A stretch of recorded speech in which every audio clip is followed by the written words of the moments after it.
104.7 IFM. Report!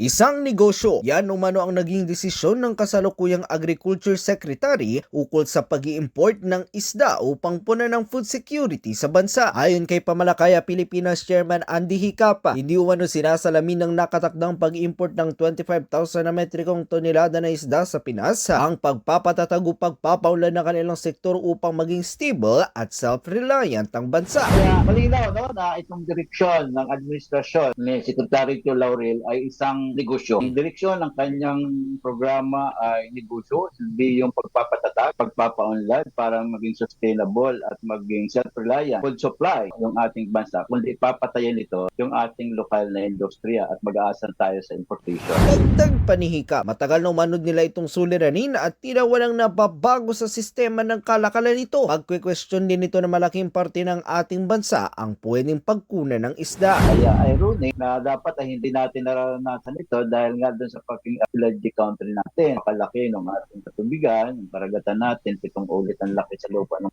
Paramo, sa lupa ng Pilipinas at marami tayong mga inland water. Gayunpaman, ang rason ng pamahalaan ay nakaangkla pa rin sa mga epekto na nagdaang mga bagyo na lubhang nakaapekto sa sektor ng pangingisda. Samantala, inilahad naman ng ilang lokal na mangingisda na hindi umano sila maaapektuhan na nakatakdang importasyon dahil karamihan sa kanilang ibinebenta ay sila mismo ang nag-aalaga. Kasama mo mula rito sa IFM Dagupan, ito si Idol Matthew Pacheco, Tatak IFM.